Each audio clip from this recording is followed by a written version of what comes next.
London, 1830. When Lance and Cleo passed through the time warp, the first thing they saw was a train racing towards them. They and their time-traveling vehicle had landed right in the middle of a train track. The train blew its whistle. Smoke poured from its smokestack.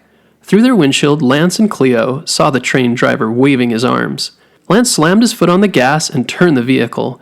It sped off the tracks moments before the train raced by, barely missing them. Cleo gasped, closing her eyes.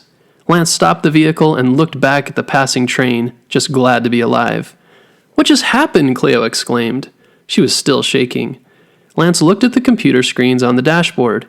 "We're in the right time, London, England, 200 years ago.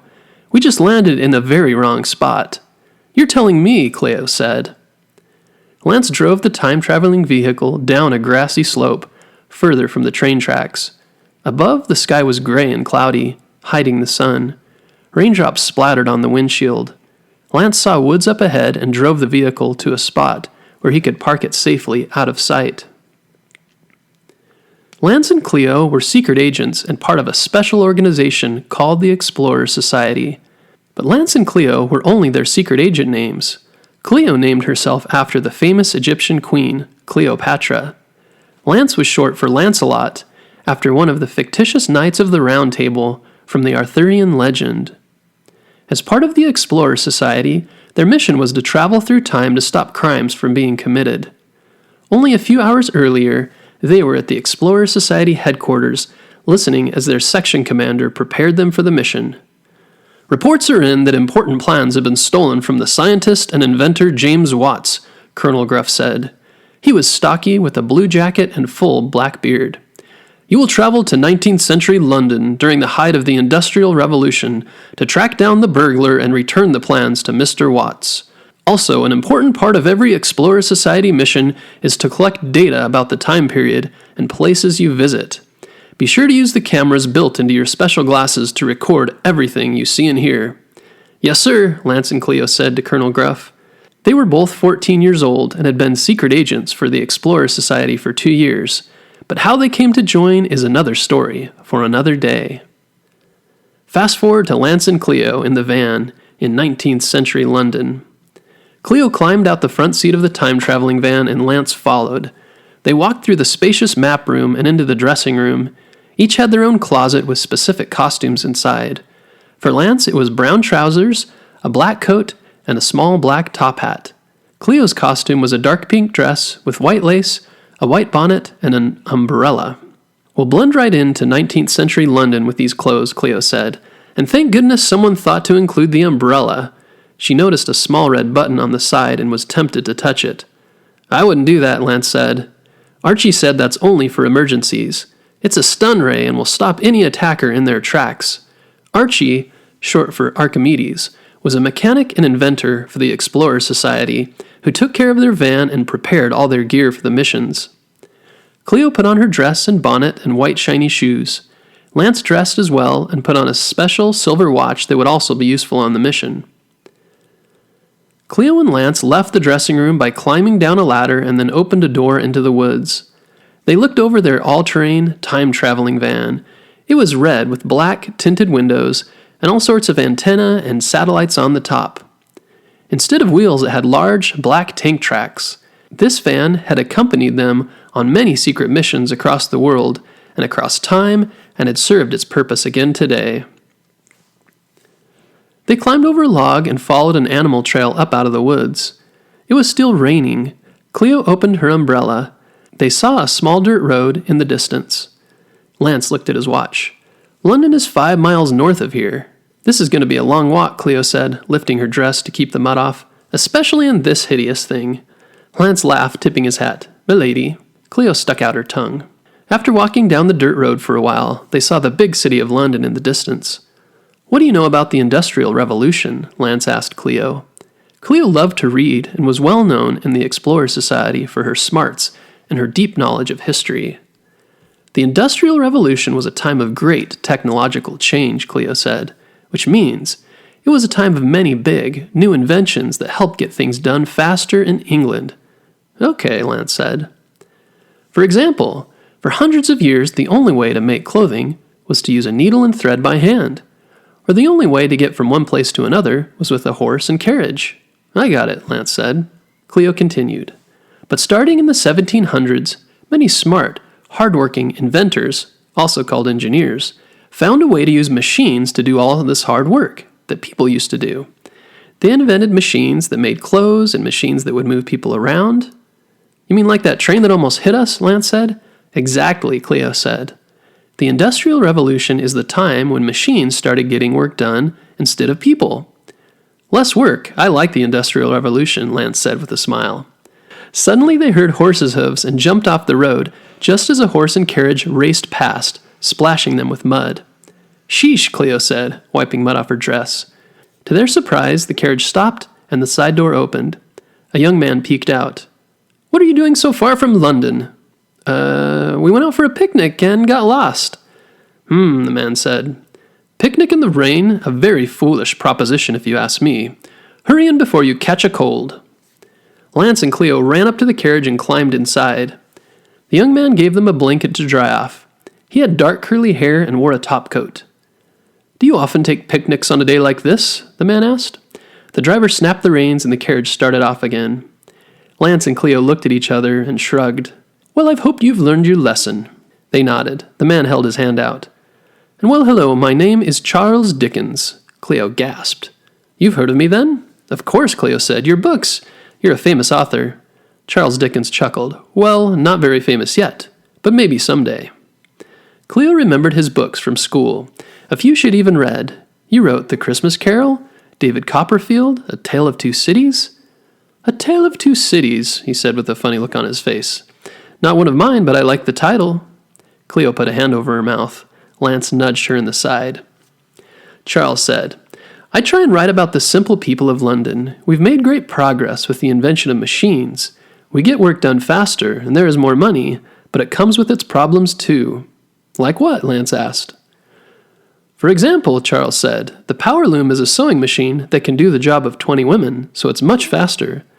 But now all of these women are out of a job, and we need lots of coal to make iron for all the machines, but men and young boys who work in the dark mines, far under the ground, often get hurt from cave-ins or coal dust in their lungs. But I hope this will be a change for good over time. Lance looked out the window. They were crossing a stone bridge into London. A dark cloud covered the city. You see the smoke? Charles Dickens asked, pointing out the window. Lance and Cleo nodded. Charles said, That is the smoke from all the machines, and because of the new work, people are leaving farms and moving into the city. It is becoming very crowded and dirty. Our city is growing in many good ways too, but the change is not without its problems. As they journeyed further into London, Lance and Cleo saw many brick buildings. Rain puddles covered the roads, and horses and carriages hurried swiftly by. Many people walked up and down the streets. The men wore coats and top hats. The women wore big dresses and colorful hats. Shops and factories lined the street. A newspaper boy shouted from the side of the road, Buy a newspaper, anyone? Dickens handed him a coin out the window and grabbed a copy of the newspaper. It read, James Watt's steam engine plans stolen. What a pity, Charles Dickens said. Cleo and Lance looked at each other wide-eyed. Tracking down the missing plans was the reason they were here. Any clues? Lance asked. Charles said, Just that a woman wearing a black coat was seen running away from his shop minutes after it went missing. Cleo looked at Lance. Fiona von Perferoy. A few minutes later, they were further into the city of London. Look, Westminster Abbey, Cleo said, pointing at one of the tallest churches she'd ever seen. Our cameras are getting all this. The Explorer Society researchers will be thrilled. They also passed through Trafalgar Square, with its large fountain in the middle, surrounded by many government buildings, such as the Houses of Parliament. Suddenly Lance's watch beeped. This is our stop, Lance said.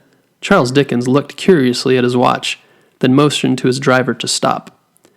Charles pulled a book called Oliver Twist from under his seat, signed it and handed it to Cleo. A gift to you, he said. Thank you very much, Cleo said, taking the book. Then she and Lance stepped out into the street. Using his watch, Lance guided them to a tall brick building nearby. They pushed through the door and inside found a wonderful world of gadgets and gizmos, of clocks and strange instruments for measuring and building, hammers and screws, bolts and devices of all shapes and sizes. In the back of the room, they saw a man hunched over a bench. His greasy fingers were busy working on what looked like a large engine. "Excuse me," Cleo said. The old man turned and eyed them curiously. "How can I help you?" "We're looking for James Watt." "Well, that's me," he said. Lance recognized him from their research back at Explorer Society headquarters. He was the world-famous Scottish engineer who invented a better version of the steam engine. "What can I do for you young people?" "We heard about your missing plans for your new steam engine," Lance said. A look of concern came over James's face. "Yes, how did you know about that?" Lance said, "We have special friends who said you may need our help." I do, James said. "Follow me." He wiped his greasy hands on his apron, picked up a lamp, and Lance and Cleo followed him up a set of stairs to the second story. They walked past more shelves of gadgets, tables full of plans of more inventions. James showed them to a desk in the back of the room. The drawer was broken open and shards of wood lay scattered across the floor. "Last week, I went out to buy some bread from the market. When I returned, the window to my shop was broken, and I found my desk like this. Do you know what a steam engine is?" "Sort of," Lance said. "Well, do you know what happens when you boil water?" "Yes, it gives off steam," Lance said. "If you've seen a pot boil and the lid move, you've seen the pressure that comes from steam. Well, the steam engine takes the pressure of that steam and then uses it to move things." Lance and Cleo nodded. "Well, many years ago, another inventor named Thomas Newcomen created the first steam engine. It worked well enough, but I had plans to make it work even better. Once I finished designing my Watt steam engine, other engineers started using it. It is one reason London has become such a rich city. Steam engines are used to power trains and boats and factories, but I've been working on an even better steam engine and was almost finished when someone stole my plans." Cleo inspected the broken desk. She crawled underneath it and then reached inside her handbag. She pulled out a small, pen-like gadget, which James Watt eyed curiously. She pushed a button and a red laser scanned the broken desk. "Wow," James exclaimed. "I've never seen anything like that."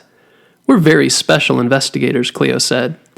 She looked at a readout on the device. Sure enough, the fingerprints are Fiona von Perferoy's. "Who?" James Watt asked. "Miss Perferoy is a famous cat burglar," Lance said. "She comes from a long line of German acrobats and burglars and is very wealthy, but she always wants everyone else's precious stones. She loves them more than anything. Diamonds, rubies, you name it, she wants it. She probably stole your plans so she could sell them and buy more jewels for her collection." Cleo was on her knees under the table. "And is it just me or does someone else smell fish? Salmon?" Both Lance and James crawled under the desk and sniffed as well. They both nodded. "Dinner?" James asked. "Or a salmon fishing boat," Lance said. "There are lots of fish in the Thames River," James said. "How far to the river?" "Just a few minutes," James said. They followed him downstairs and out the back door of his shop. A very old-fashioned looking car was waiting. It was the first time Lance and Cleo had seen a car in London. "Climb in, it's my steam car." "Cool," Lance said, climbing in. James and Cleo climbed in, and he started the engine. James drove them down a cobblestone alleyway and out onto the main road. A few minutes later, they saw the wide Thames River. It was one of the dirtiest rivers Lance and Cleo had ever seen. Cleo remembered reading that during the Industrial Revolution, much of the city's waste was sent into the Thames River. "Don't drink that water," James said, turning a corner in the steam car. Boats, large and small, were tied up along the dock. James drove down the dock, then slowed as they looked for signs of Fiona von Perferoy. Lance whispered to Cleo, "We have to stop her before she travels back to the future and sells James Watt steam engine plans. They could be worth millions as a historical artifact." "And the last thing she needs is more jewels," Cleo said. "We can't let her get out of the city." Suddenly James Watt raised his hand. He put his finger to his lips and then pointed a ways down the dock. They saw a large, brown fishing boat moving along the water and preparing to dock. Someone in a thick, dark coat stood at the front of the boat. Lance used his binoculars built into his glasses to zoom in. He scanned the person up and down. Beneath the coat he saw tall, black hills.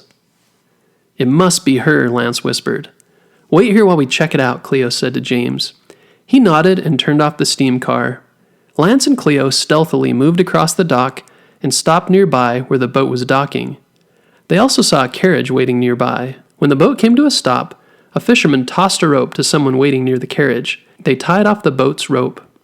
"What's taking you so long?" the woman hissed at the fisherman. Cleo recognized the woman's voice. It was definitely Fiona. "You said you'd have everything ready 10 minutes ago," Fiona tapped at her watch. "Our boat doesn't move that fast," the fisherman said. "Well, get to it or I won't pay you a farthing," Fiona said. Lance peeked around his hiding spot to look at her.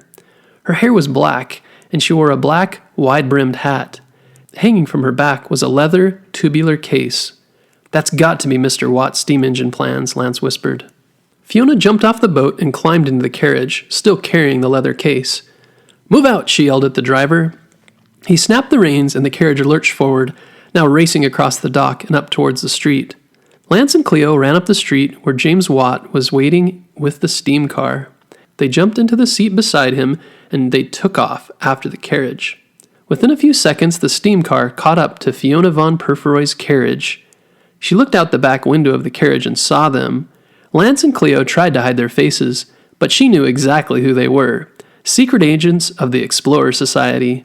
Fiona's eyes went wide. "Faster!" she cried out. The carriage picked up pace and was soon racing down the streets of London as fast as the horse would go. James Watt pushed the steam car faster. People jumped out of the way as the carriage turned a sharp corner and knocked over a stack of wooden boxes. James dodged the boxes and made the steam car go even faster. Soon they were right alongside it. Fiona saw them and shook her fist. "You'll never take the plans back." Lance stood up in the steam car, took a deep breath, and leapt towards the carriage. He landed against the side, grabbed the top, and climbed onto it. The driver of the carriage saw him on the top and began to swerve left and right. Lance clung to the sides for dear life. The carriage swung around another corner and almost hit another crowd of people. "Get off, you little pest," Fiona hissed. "Not until you return the plans," Lance shouted. "Never," Fiona cried. "I want more gems. I will sell this and buy many more." "The plans belong to Mr. Watt," Lance said. He looked back and could no longer see Cleo and James. He looked ahead and saw they were driving straight into an open-air market. Their carriage smashed into a fruit stand. People jumped aside. The driver tried to turn and dodge another crowd of people, but one of the horses fell and the carriage turned too sharp. Lance wrapped his arms over his head as the carriage tumbled. He flew through the air and landed in a pile of tomatoes. He climbed out of the tomatoes and looked up to see Fiona climbing out of the overturned carriage. She started running away and still had the leather case on her back. Lance climbed over a pile of smashed apples and lettuce and raced after Fiona. He watched as she shoved through the front doors of a large brick building that read, "Textile Mill." He followed her inside and saw a huge room of children and women working alongside complex machinery. The machines were made of wheels and gears with spools of thread. They were making huge sheets of fabric. "Power looms," Lance said to himself. Cleo showed these to him when they were learning about the Industrial Revolution before traveling back in time. For many years, people made fabric for clothes by hand, but Edmund Cartwright invented powered looms, which used steam power and machines to make fabric. The women working alongside the machines were making sure the power looms were making the fabric correctly. Ahead, Fiona ran further into the textile mill, shoving past the workers and climbing over one of the machines that stood in the way. She was very fast and stealthy, and Lance wasn't sure he'd be able to catch her. He ran faster, slid under a power loom, and then climbed over a table, and saw Fiona climbing up a ladder to the second story of the factory. Lance raced after her, but when he got to the top of the ladder, he saw her jump from the balcony to the balcony of the next building. Lance stopped and looked down at the busy street below. There's no way he could make this jump like Miss Purfoy with her acrobat skills. From the next building, Fiona waved and smiled cruelly, the stolen steam engine plans on her back. Lance looked around and then remembered the watch attached to his wrist. Earlier that day, before they time-traveled, Archie, the inventor at the Explorer Society headquarters, showed him some of the watch's new special features. Lance pointed the watch at the brick building across the street and pushed a button on it. With a swish, a hook and a rope shot from Lance's wrist, flew across the street and struck into the side of the building. Lance grabbed the rope, took a deep breath, and jumped off the building. He swung across the street. "Wah!" he cried out until slamming into the side of the other building. He quickly climbed up the rope and saw Fiona at the far side, jumping down a hole into the roof. Lance raced after her and looked down. Steam poured from inside this building, and it was extremely hot. Lance slid down a long rope and watched Fiona dodging in and out of workers who pushed wheelbarrows of coal to a large black furnace, which they dumped in. Lance also saw James Watt's steam engine, which was being used to pump the bellows that made the furnaces hot. These furnaces melted iron, which was then used for trains, bridges, and buildings. Iron was one of the most important construction materials that made the Industrial Revolution successful. Lance watched as Fiona yanked a chain that caused one of the huge buckets to turn over. Out poured burning hot metal iron. It spilled across the ground, and workers jumped out of the way as it melted their wheelbarrows and tools. Lance dodged around the lava-like melted iron and hopped onto a wheelbarrow, and then to another wheelbarrow and grabbed a chain hanging from the ceiling. He swung over the molten iron and landed on the other side, just behind Fiona. But before he could grab her, she was out of the door of the factory and onto the busy street again. Lance panted heavily now, struggling to catch his breath. He looked up and saw Fiona turn and look at him. She smiled and held up the plans to the steam engine. Then suddenly, from out of nowhere, Cleo, James Watt, and his steam car turned the corner and raced towards Fiona. Cleo leaned out the side of the car and snatched the case carrying the plans. "No!" Fiona cried out, but it was too late for her to do anything. Cleo, James, and the steam car were already down the road, with the steam engine plans safely in their possession. Fiona von Purfuroy gave Lance a cold, angry stare. "Don't think I'm done stealing artifacts from the past. I want jewels more than anything, and I'll do whatever it takes to get them." "And we'll be right behind you," Lance said. Fiona ran around the corner, and a minute later, there was a loud bang. Lance looked up as Fiona's small black jet lifted up over the city of London. Crowds of people looked up in surprise. They had never seen a jet. Then there was a flash of light and another bang, and Fiona and her jet disappeared, traveling forward in time. Later that day, Lance and Cleo stood alongside the road outside London. James Watt sat in his steam car, holding his precious plans for a new steam engine. "I can't thank you enough," James said. "With these plans, I'll be able to create an even better steam engine." "You're an amazing inventor," Cleo said. "History will remember you for all you've done. Trust me." She winked. "Keep up the great work," Lance said with a thumbs up, which confused James Watt. He had never seen a thumbs up before. "And you're heading back to America?" James asked. Yes," Lance said. "We've got to ride back, although it will take some time." He laughed, and Cleo nudged him with her elbow. "All right, I'll be off," James said with the tip of his hat. Then he turned his steam car around and drove off down the road toward London. "Well, that was a success," Cleo said as they walked back into the woods. "We recovered the steam engine plans and got lots of video for the Explorer Society back home. The research team will be thrilled."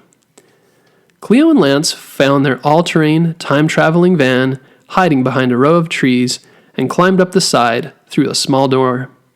They climbed into the front seats and Lance powered up the ATV. The headlights flashed on and Lance drove it out of the woods. First he looked around to be sure no one was watching. Then he dialed in a new date and shoved the gears forward.